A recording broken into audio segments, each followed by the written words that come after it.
Hello and welcome to episode 11 of the Rush Hour podcast. I'm Harrison Warner here with my co-host Dr. Rush and our special guest Coach Ajami. So let's rush into it.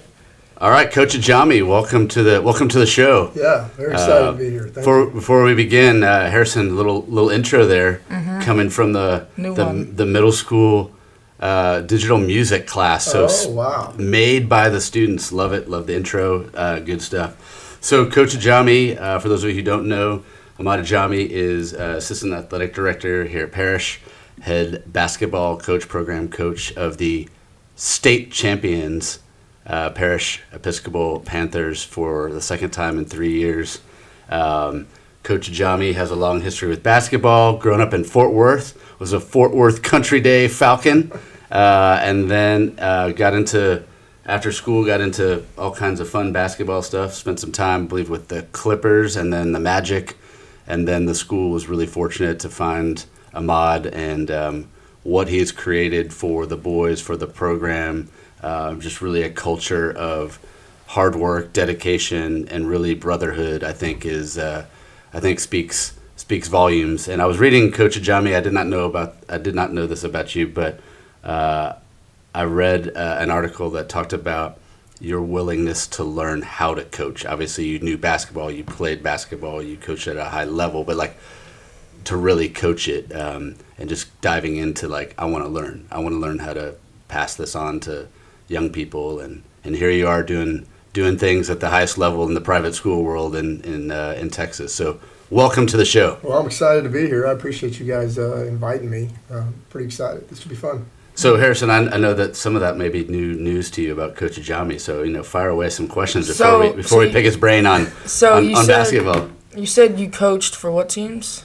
So I started with the Clippers in 2006, 7, and then got hired on with Stan Van Gundy and the Magic in 2007, and then had an awesome 5 years there. And unfortunately, we got let go, and that's when I came to Dallas, and I worked with the Mavericks in the Legends program organization. And so about 8 years in the league in some way. So playing, coaching, obviously you're not on the court, but you're sitting basically courtside. What was your favorite arena to play in besides your home team's arena? That's a great question.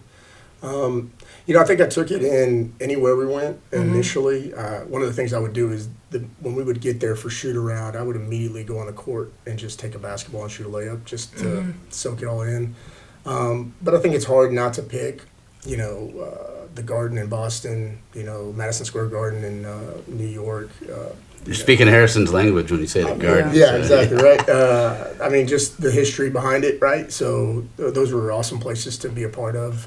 But funny enough, my wife just asked me the other day, we were watching the playoff game, and she asked me what was the rowdiest crowd. And I said Indiana. Really, those fans are...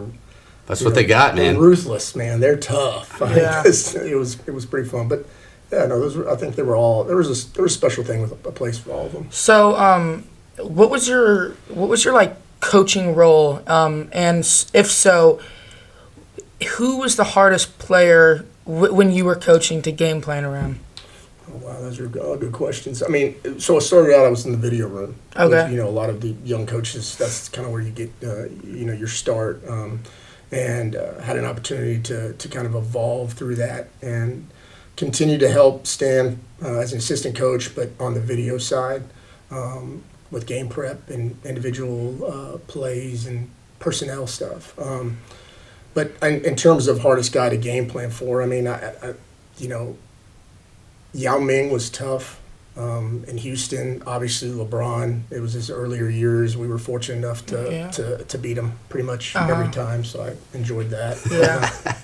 But I think those were, D Wade, the typical guys. Yeah. The interesting thing about the NBA, going in, I never dreamed of being an NBA coach. I was very fortunate. I always wanted to coach in college. I thought that would be more fun. But the interesting thing about the NBA is I always thought it was just like isolation basketball. And to some extent it is.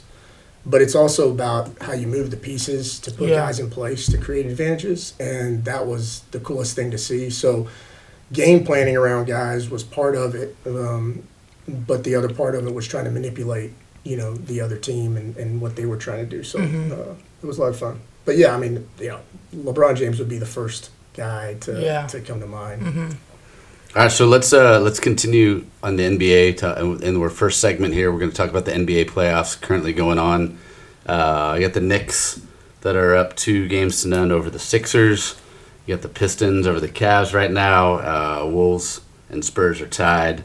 And then you've got the Thunder and the Lakers. And so Harrison and I talked a little bit about basketball in a couple episodes before, and I think we both agree that the West has more dominant teams. But one, do you think that the eventual champion this year will come out of the West?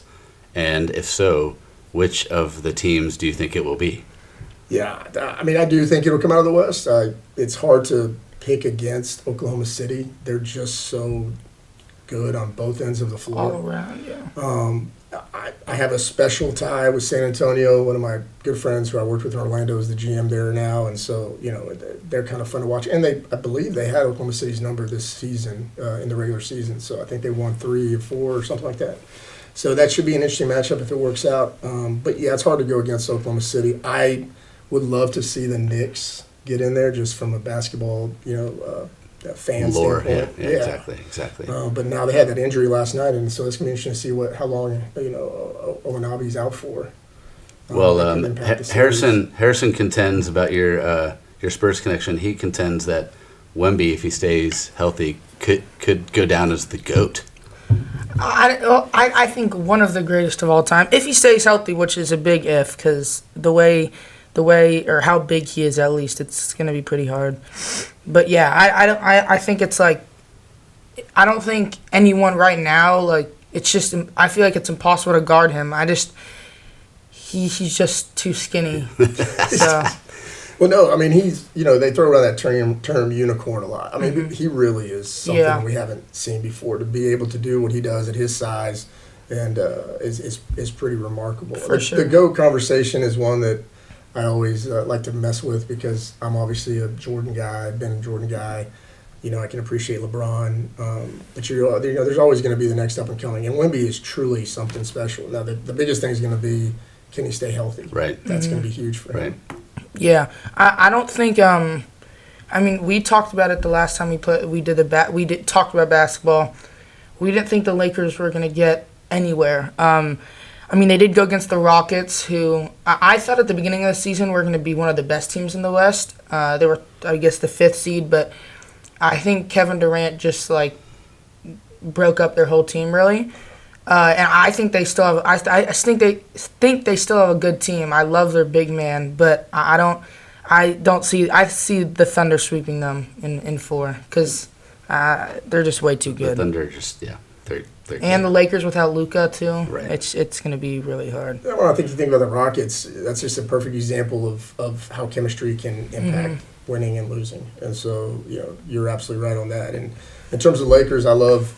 And I got another good relationship with J.J. Redick. I had and Bob Byers on the staff there. And those are guys in Orlando with us, and so I'm rooting for them. But I don't think they can. I don't think they've got a shot. I love them. No offense, J.J. Hope you're not listening. Coach, do you follow NBA basketball? Are you we had Novikov on earlier. He follows football, but not really. So busy in the season. But is that something you turn on at night and have it as background noise? You follow it? What's your level of interest? A little bit. I know you have little people at home too. Yeah. But no, ironically, I watch a ton more football than I do basketball when I'm at home. Yeah, but I enjoy watching it. NBA game has changed so much, and I don't know if it's self-preservation or whatnot, but I don't get to it as much as I would like. So sorry. So you said that we were talking about the East and the West. Honestly, I know the West has, I would argue, the 2 top teams in the NBA, the Spurs and Thunder, but I think that the East is just more competitive. 3 of their games went to Game 7, and a game went to Game 6.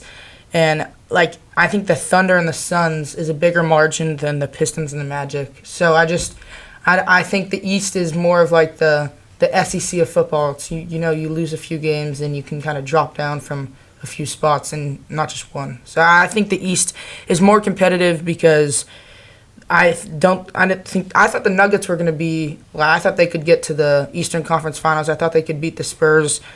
Clearly, they didn't even make it there. Didn't think the Timberwolves were going to get there. So I don't know. The West is. I think it's two teams and then it chops off for me. Yeah, you're entitled to your opinion. I'm just saying I think the team from the West is going to win, and I'm sorry about your Celtics. Oh no, I think the West is. I think the West is going to win, but. I hope the Knicks and the Sixers. I hope they both don't get there. Only one can, but right. Yeah, that was. I think the Knicks are. Yeah, go ahead. No, please go ahead. I was thinking about if there's a bunch of teams that are at the same level, then of course they're going to have competitive games and overtimes and all that kind of stuff. But that doesn't necessarily mean that when you take one side against the other, it's like. It's magically going to be. That's true. I don't know. We'll see. And it's pro sports, so. Yeah, for sure. And I mean, I think the piece that we got to keep in mind is the defensive side of the ball. I mean, Detroit plays a physical style defensively, and how is that going to impact the stuff? And I know that the NBA has become an offensive game, but at the end of the day, in the playoffs, half court offense is really important, and your ability to defend in the half court. And so I don't know. I think.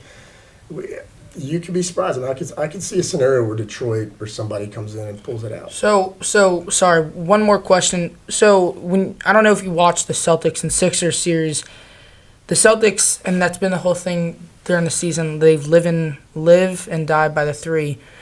Do you think that's something that is all on the coach, or do you think that's more on the players? In terms of the style of play? Or? Yeah, like especially, in Game 7 or even towards the end of the season, he obviously in the playoffs, your rotation gets shorter, but he cut off playing these guys that are making like $3 million a year but are playing for a contract, and they're like they play as hard as they can. I'm not saying like Tatum and Brown, they don't do that, but they're not always going, I feel like 100%. So do you think that's on the coaches? Do you think that's on the coaches for that series or no? Yeah. So I've always been real careful about any kind of questioning of coaching, only because you're not at practice, you don't see what they're doing, you don't know. Mm-hmm. So, but I know that's it's fun to sit back and still question things and ask and look at things in a different way. I mean, look, that's what's made them successful. That's what's gotten them where they've gotten. Had they won, everybody lifts up Joe Mazzulla, says he's this great coach. They lose on it. I mean, you can look and question a lot of things. I mean, I think Joel Embiid was big in that series, obviously, and his ability, what he was able to do inside, and I think that makes it for a tough matchup. And somebody asked me the other day, in today's basketball, could Shaq still be as dominant? And so I'm thinking of the same series in terms of Joel Embiid. I mean, I think Shaq would be extremely dominant because you still have to find a way to slow him down, and in the way that everybody is now spreading the floor, you add somebody inside. So. I don't. So sorry, I kind of digress here, but the point is that I feel like to question that being on the coach or the players, that was the style they played. It just didn't work, and Philly got the best of them. I know that's disappointing on your end. Foul baiting, but I mean Jaylen Brown kind of does it too. But yeah, all good. All right, Coach Ajami. This segment is known as the homework assignment, HW, because Harrison Werner. A little trivia for you. I got 2 questions for you today, gentlemen. All right. First question. First player drafted out of high school. This is basketball related. So Kevin Garnett. The first player ever drafted out of high school to play professional basketball. Straight out of high school. Was it Garnett or no? Harrison's going with Kevin Garnett of the T-Wolves back in the day. Coach Ajami's thinking. You can see the wheels turning. I'll go with DeJuan Wagner.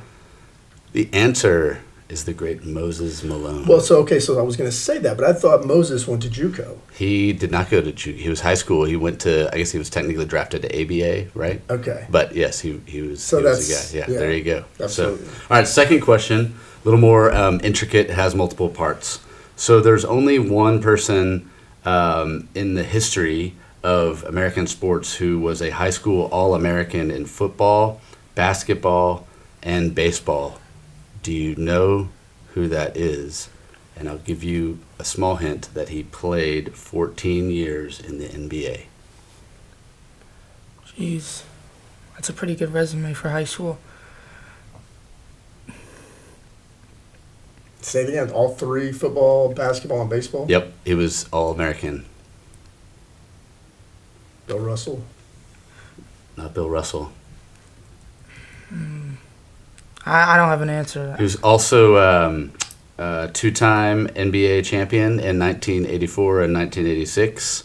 18 years as the GM of a certain franchise. Magic Johnson? No. You're going to be mad because it's your franchise, too. The answer is Danny Ainge. Really? Oh, that's because Danny Ainge. he's the GM of the Jazz, no? Yes. And he was obviously with the Celtics. That's So, right. what do you know? What other sport he played professionally? Lacrosse? He played in the major leagues. Baseball. Yeah, he played. Blue Jays. He played with the Blue Jays. Exactly. He plays second I baseman. thought it was a sport besides baseman. baseball or basketball. No, he. I mean, not besides baseball or football. He played professional baseball, and he did have two home runs in his illustrious MLB career, but obviously well known for his basketball exploits. So I have a quick one. I don't know if I've told you this.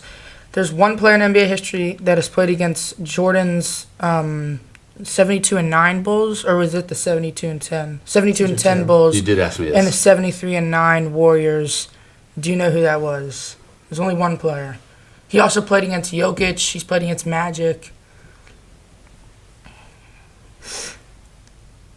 He's won an MVP. Yeah, I think we talked about this maybe a couple shows ago when Armand was on. Yeah, I'm trying to think back to, was that 90? He was drafted in 95, and he retired in 2017, I think. No. It was Kevin Kevin Kevin Garnett. Kevin Garnett, there you go. Which is crazy, like playing against two of the arguably greatest teams of all time. So And one of the most intense players it's legitimate who he is in terms of his intensity and the way he gets himself going for games. It was fun to be a part of those series against the Celtics. We played in 2 years in a row. All right, we've got two hot takes each today, and then we'll get to our final segment. So, Harrison, you want to lead us off with your first hot take? All right, mine are both basketball, but I'm gonna go. I think James Harden in Houston, in that month, January of 2019, was the greatest offensive peak that we've ever seen. Ooh. Oh, wow. He averaged 40 in that month of January. Wow. Wow. That's pretty impressive. I mean, I remember that shot. I remember. And it's not like a month where it's like the All-Star break and stuff like that. Limited Like that's a full month of basketball. Obviously, I watched sports and watched him and remember him just being just so incredibly hot. But I would not have said that he averaged over 40 that month. No, I would have never guessed that. That's a good one. Yeah, it's absolutely crazy. I mean, he's been known for not really doing anything in the playoffs, but I mean, maybe he can do something with the Cavs. It's crazy averaging 40 in like a week is it's crazy. It's crazy. Like Luka had like 35 in 3 weeks or something like that. So that was also that's a good one. That's a good one. I mean, is there any other organization other than not to get off topic, but sort of on topic, and I don't mean to interrupt y'all. You're good. No. But is there any other organization outside of the Thunder that have done such a good job acquiring young talent? I mean, you think back, there was a time where they had Durant, KD. Harden, and Russell. Yeah. Right, and now the young talent that they have there with Shea and those guys, like it's just, I mean, what an organization that, you know what I mean? Good for them. They have the chance to get the number one overall pick this year. Yeah. So, I mean, eventually they're gonna have to, pay all these guys, but it's still crazy. Or just flip them out. Yeah, so. Yeah, it's true. My first hot take is not that the Eastern Conference champion is going to win the NBA Finals, because I already said it's going to be the Western. It's not that the great Paul Skeens is not going to get his ERA under 2. By the way, last night, 8 innings, 2 hits, no earned runs. His ERA is down to 2.36. So it's not that. It's that coming off of the NFL draft and thinking about football already for me, my hot take is I think the NFC East is so tough. Dallas does not make the playoffs. I think the Giants got a lot of pieces. I think the the Commanders, people forget that Daniels was hurt pretty much all last season, and the year before they were in the NFC Championship game.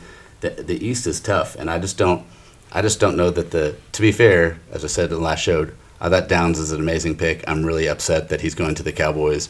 I think he will be. I think he may be a Hall of Fame type guy. Going off to guard AJ Brown. I just don't think they've added enough to make a move in the NFC East. That's my hot take. Well, I like it, but first of all, I think the Eagles. I mean, I think they're going to make the playoffs next year, but I just don't believe in Jalen Hurts. I think, in my opinion, he's a system quarterback. I mean, even though he won a championship, the pieces he has around him is like, and especially the year they won, Saquon Barkley was playing his best year. He had AJ Brown, Devontae Smith, incredible defense, a good O-line, a Hall of Fame center, great tight end. So I mean, you had everything going for you. It's kind of like Brock Purdy. I'm confused. All the same pieces are still there. I know, but what I'm saying, system quarterback or not. But what I'm saying is, like, I feel like he's kind of been down since the Super Bowl, and not just last year, but getting eliminated. I'd say more early. And AJ Brown dropped that pass. Just saying. Was he coming back? I mean, he's coming to my team. Yeah, that's right. Yeah, we're doing AJ Brown for Christian Gonzalez. Straight up. So but yeah, I think the Giants honestly have the best future in that. I don't disagree. I think the Cowboys, it's going to be all on the defense, because their offense was one of the best in the league, and the Commanders. Terry McLaurin was playing at an amazing level when exactly. they got Terry there. So if he can play at that level, then we'll see. But that's a good one though. All right, my second one is more related to our school. So you might recall that 3 years ago, our boys lacrosse team won, I think, a total of 3 games that season. This year, they are in the Final Four, and the girls are also amazing. And so my hot take is that both the boys and girls will be in the championship games on Sunday. I love it. I don't think it's a hot take. I love it. I mean, the boys got a tough matchup. Capel got smacked around the last time we played them, so that'll be a hard one. Girls, I think is maybe more likely. Obviously, I don't want to. I'm a superstitious guy, so I don't want to say anything on that front. But I plan on being 2 lacrosse games on Sunday. So no, that should be exciting. I think I'm looking forward to seeing how the boys, come out and play, and they've had such a good end of their season. Obviously, the girls have had a tremendous season, so it's exciting. Shout out to Coach Moffitt, who's done a great job developing the whole program. Good job. Yeah, I mean, it's really great. All right, Harrison, what you got? So last one, this is pretty spicy. Ooh. Nikola Jokic is already a top 15 player ever, and in my opinion, will finish higher than Shaquille O'Neal all time. Ooh, that is a little spicy. And I mean, there's a lot of validity in that one. It's hard to compare eras and players, of course, but I mean, he's pretty dominating on the boards, and obviously points, and hard to guard and all those things. I mean, he's a skilled big man that we haven't seen in a long time, and so special, but better than Shaquille. I don't know. Shaquille is, in my opinion, quite possibly the most dominant force that's ever played in the NBA, but I mean, it's a good hot take. And sorry, Harrison, he's the OG Diesel. I know you're Diesel, but he's the OG Diesel. I mean, I saw a funny comparison that right now Patrick Mahomes' comparison is Nikola Jokic, because they've already done so much in more of like early career. Jokic isn't even 32 yet, or 32 right now, and so they're in their prime. Mahomes is like 29, so like. They were comparing him to Jokic and saying that Mahomes is not going to win another championship or MVP, saying that Jokic won't win one. But I think Jokic is going to win another MVP. The NBA MVP is just, I mean, there's so many great players. Yeah. And, All right, Coach, last segment, we're going to talk college basketball. So recently you saw that the field is expanding to 76 teams. Boys and girls, men's and women's. Oh, girls is too? And so my first question for you is, For the fans and from a revenue perspective, do you think that's a good move?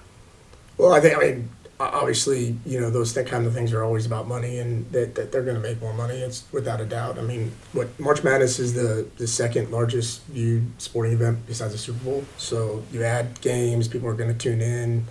I think I'm not a big fan of it. I think it waters down the regular season. I think it adds more teams that shouldn't be there. It used to mean something to get there, and now we just continue to add teams.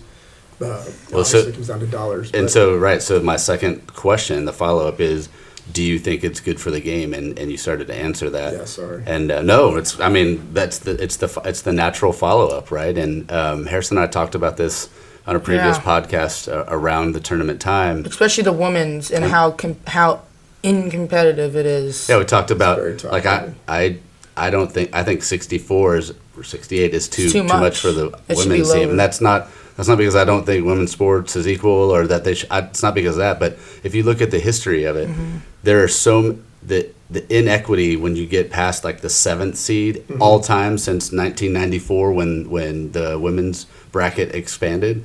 I mean, it is like, it's crazy. Like at 7th seed and above, like hardly have ever made it past the Sweet 16. I thought it was the 4th seed. And no? it was, yeah. I mean, it's crazy. It's a crazy stat, and those first round games are just all blowouts. But in the men's, I think the men's, to add more teams, I mean, the 1 versus 16 seed, you saw it this year. Duke almost got eliminated. But, those are competitive games, but the 1 versus 16 seed, they can be competitive games. You arguably never see a 1 versus 16 in the women's be a 25-point game. Right. So I think the margin is way bigger. I mean, I think you already answered it, Coach, which is the financial gain. Right. Not to mention, right or wrong, the amount of people that wager on sports, and I don't mean the college athletes betting on their own games. I just meant in the U.S.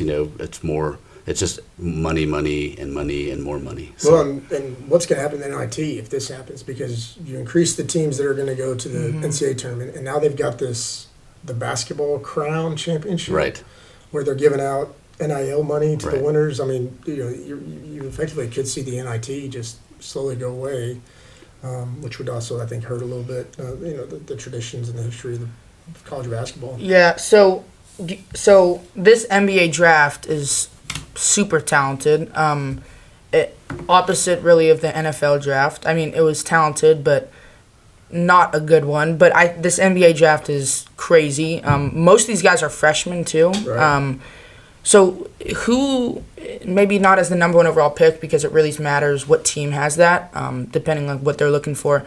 Who is your, if you're building a team, who's your number one player? Well, I mean, outside of obviously AJ Debanza, right? I mean, I really like Darius Acuff. I mean, watching him this year, and I think what people forget is, when you contrast it with the kid from Kansas, Peterson, he played hurt most of the season and played through it, and still was playing at a really high level. Where there's all these kind of stories going on about what was going on with Peterson in Kansas, and whether it was injury or whether it was him pulling himself out or whatever. I mean, I really like Acuff. That's a kid who I think can really lead a team. He's high IQ, can really score at all 3 levels. I think he's a talented player. I think he's going to have a big year. Yeah. I mean, coming from someone that likes Duke, I want Cameron Boozer, and he's projected to go top 3, but I don't think he's NBA ready. I don't see the moves. I don't see. It's really just. He's only 6'9", so he's not a true, I would say, center. Sometimes he played with the Patrick Ngumba, but I don't know. I don't think he has I don't see the NBA readiness that I do in Debanza. Debanza's I see it in him so much. Truly looks like someone that could be in the league right now, kind of like Cooper Flagg last year. Yeah, no, I agree with you. I'm not sure. I mean, he's an incredible player. You don't want to take anything away from him, right? But I'm not sure that he's a top 5 NBA draft player, and I don't know he's going to come in and give you an immediate impact. Just his style of play, I don't know how it fits. Undersized, big, Can he really spread the floor? It's more traditional. Right. Yeah. I mean, he's old school. He's like his dad. Mid-range game, can get to the basket, and that was good back in the day when you could do those kind of things. Now with the way teams play and your ability to shoot the ball, if you can't shoot it from range, then you've got to be dominant inside. I don't know how he's going to do that. So. Well, I think that's the. Watching Cooper Flag, I'm going to plenty of Mavs games. I think that's the only, flaw in his game. I think if he can really shoot the ball, I don't even think he was shooting 30% this year from three, but he makes such an impact, like through the 3-point line. His mid range and especially getting to the lane. If he can shoot the three, being able to score elite at all three levels is just unstoppable, really. So yeah. So I got a question for you. If you could do it all over again and keep Luka and not get Flag, Harrison were the GM of the Dallas Mavericks, what would you do? And pretend you don't know that Kyrie's going to get hurt and all the other things, right? Right. So basically, we got Cooper Flag for Luka Doncic because we got rid of AD for those scrubs.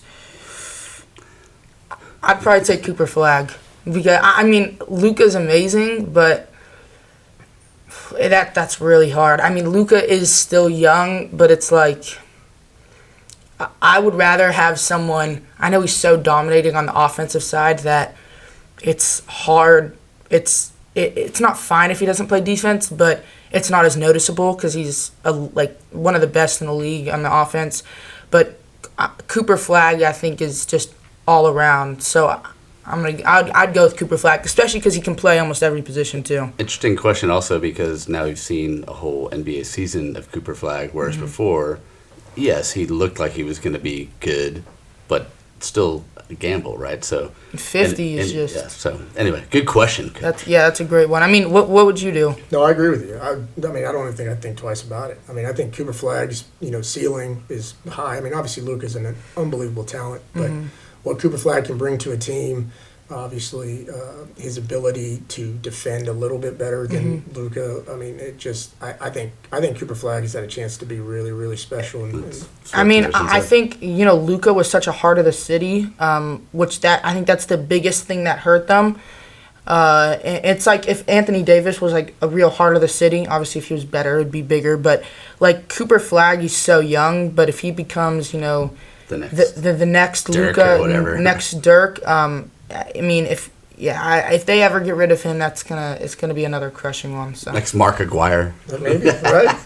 But yeah. Well, the rumors that the Mavs brought in, the new GM to get rid of Jason Kidd to possibly bring back Luka in 2028. Really? That'd be a fun. That'd be interesting. Get Flag in. That'd be interesting. Yeah. Hey, Coach, thanks for joining us today on the episode. Quick question: when's the ring ceremony? Ring ceremony is scheduled for August 22nd. August 22nd, and the seniors will be able to come back and be a part of that? Most of them will be able to come back. Good. Unfortunately, some will have to miss. But right. Yeah, we're excited. Nevada's a far flight. Yeah. So, all right, Harrison, probably our last episode of season 1. So episode 12 next time. Yes. We'll wrap up a great season 1, and season 1. We'll see you on the next episode. Yes.